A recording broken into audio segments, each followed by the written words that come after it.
പ്രിയപ്പെട്ട വിദ്യാർത്ഥി സുഹൃത്തുക്കളെ, കാലിക്കറ്റ് യൂണിവേഴ്സിറ്റി 4 വർഷ ഡിഗ്രി അഡ്മിഷൻ്റെ ഭാഗമായിട്ടുള്ള 3 അലോട്ട്മെൻറ്റുകൾക്ക് ശേഷം കോളേജുകളിൽ ലഭ്യമായിട്ടുള്ള seat vacancy Calicut university publish ചെയ്തിട്ടുണ്ട്. ആ പബ്ലിഷ് ചെയ്ത സീറ്റ് വേക്കൻസി നിങ്ങൾക്ക് പരിശോധിക്കാവുന്നതാണ്. ഞാൻ ഇതിൻ്റെ ഡിസ്ക്രിപ്ഷൻ ബോക്സിൽ അതിൻ്റെ ലിങ്ക് നൽകുന്നുണ്ട്. അതുപയോഗിച്ച് നിങ്ങൾക്ക് പരിശോധിക്കാവുന്നത്. എങ്ങനെയാണ് പരിശോധിക്കേണ്ടത് എന്ന കാര്യം, ഒരു പ്രധാനപ്പെട്ട കാര്യം കൂടി പറയുകയാണ്. അത് തന്നെ ആബിദ് ടോക്സിൻ്റെ പുതിയ വീഡിയോയിലേക്ക് സ്വാഗതം. ഇതുവരെ എൻ്റെ ചാനൽ സബ്സ്ക്രൈബ് ചെയ്യാത്ത വിദ്യാർത്ഥികളുണ്ടെങ്കിൽ സബ്സ്ക്രൈബ് ചെയ്യുക.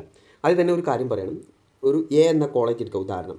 അവിടെ 0 വേക്കൻസിയാണ് ബികോമിനുള്ളത് എന്ന് കരുതുക. ഓക്കെ, അപ്പോൾ നമ്മളെന്ത് ചെയ്യും? ഈ സീറ്റ് വേക്കൻസിൻ്റെ അടിസ്ഥാനത്തിൽ എഡിറ്റിംഗ് നടത്തുന്ന സമയത്ത് 0 വേക്കൻസിയുള്ള കോളേജ് നമ്മളെന്ത് ചെയ്യും? ഓപ്ഷൻ കൊടുക്കില്ല.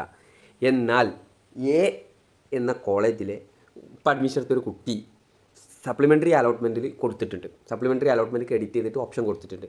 ആ കുട്ടിക്ക് ബി എന്ന കോളേജിലെ ബികോമിലേക്ക് അഡ്മിഷൻ മാറിക്കഴിഞ്ഞാൽ ഈ ഫസ്റ്റ് സപ്ലിമെൻ്ററി അലോട്ട്മെൻറ്റിൽ തന്നെ എ എന്ന കോളേജിൽ ഒരു സീറ്റ് വേക്കൻ്റ് ആയിട്ട് വരികയാണ്. ഒരു ഉദാഹരണമായിട്ട് നമ്മൾ പറയുകയാണ്, കൊണ്ടോട്ടി EMA കോളേജ് എടുത്തു, അതുപോലെ തന്നെ മലപ്പുറം കോളേജ് എടുത്തു. EMA കോളേജിൽ ബികോമിന് 0 സീറ്റ് വേക്കൻസിയാണ് ഉള്ളത്. എന്നാൽ EMA കോളേജിൽ അഡ്മിഷൻ എടുത്തൊരു കുട്ടി ഹയർ ഓപ്ഷനായിട്ട് മലപ്പുറം കോളേജിലെ ബികോം കൊടുത്തിട്ടുണ്ട് എന്ന് കരുതാം.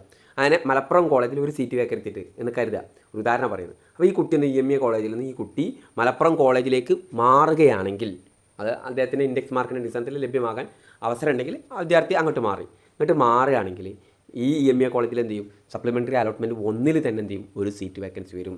അതുകൊണ്ട് 0 വേക്കൻസി ഉണ്ട് എയ്ഡഡ് കോളേജ് ഗവൺമെൻറ് കോളേജിൽ എന്ന് കരുതിക്കൊണ്ട് ഒരിക്കലും ഓപ്ഷൻ കൊടുക്കാതിരിക്കേണ്ട. ചിലപ്പം അവിടെയും കിട്ടാനുള്ള സാധ്യത ഉണ്ട് എന്നും കൂടി അറിയിക്കുകയാണ്.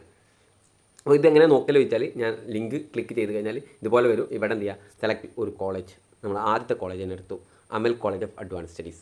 അമൽ കോളേജിലെ BA ഇംഗ്ലീഷിന് ജനറൽ ഒരു സീറ്റ്, BA എക്കണോമിക്സിന് സീറ്റില്ല, BBAക്ക് ഒരു സീറ്റ്, സൈക്കോളജിക്ക് 4 seat, BTHM 2 seat, BCom 1 seat, പിന്നെ ഇതൊക്കെ സെൽഫാണ്, logistics, BSc mathematics and physics 2 seat, BVOC hotel management 6 seat, BVOC mobile application 5 seat, ഇങ്ങനെയൊക്കെ വരുന്നുണ്ട്. പിന്നെ കാറ്റഗറിയിൽ എയ്ഡഡ് കോളേജ് ആയതുകൊണ്ട് SC ST സീറ്റുകളാണ് എയ്ഡഡ് കോഴ്സുകളിൽ ഉണ്ടായിരിക്കുക. അപ്പോൾ ഇവിടെ എക്കണോമിക്സിന് 0 ആണ്. ഒരു കുട്ടി അമൽ കോളേജിൽ എക്കണോമിക്സിന് 0 ഉള്ളൂ, അതുകൊണ്ട് ഞാൻ അമൽ കോളേജിൽ ഇനി കൊടുക്കണ്ടെന്ന് വിചാരിക്കേണ്ട ആവശ്യമില്ല. ഇവിടെ അമൽ കോളേജിൽ എക്കണോമിക്സിന് എടുത്തൊരു കുട്ടി ആ കോളേജിൽ തന്നെ ബികോമിന് ഹയർ ഓപ്ഷൻ, ഉദാഹരണം പറയാം, ബികോമിന് ഹയർ ഓപ്ഷൻ കൊടുത്തിട്ട് ബികോമിലേക്ക് മാറുകയാണ് എന്ന് കരുതുക. അപ്പോൾ എന്ത് ചെയ്യും? എക്കണോമിക്സിൽ സപ്ലിമെൻ്ററി അലോട്ട്മെൻറ്റ് 1 തന്നെ സീറ്റ് വേക്കൻസി വരും. ഇതിനിടയിൽ ആരെയും TC വാങ്ങിപ്പോയി, ഇതിനിടയിൽ പലർക്കും കമ്മ്യൂണിറ്റി കോട്ടയിൽ പല സ്ഥലത്ത് കിട്ടി. അപ്പോൾ സപ്ലിമെൻ്ററി അലോട്ട്മെൻറ്റ് ആകുമ്പോൾ സീറ്റ് വേക്കൻസി വരും. അപ്പോൾ 0 നോക്കിക്കൊണ്ട് കൊടുക്കാതെ നിൽക്കരുത്. നിങ്ങൾക്ക് എടുക്കാൻ താല്പര്യം ഉണ്ടെങ്കിൽ അത് ഓപ്ഷനായിട്ട് കൊടുക്കുക. നിങ്ങൾക്ക് ഏറ്റവും നിർബന്ധമായിട്ട് വേണ്ട കോളേജുകൾ ഫസ്റ്റിൽ കൊടുക്കുക.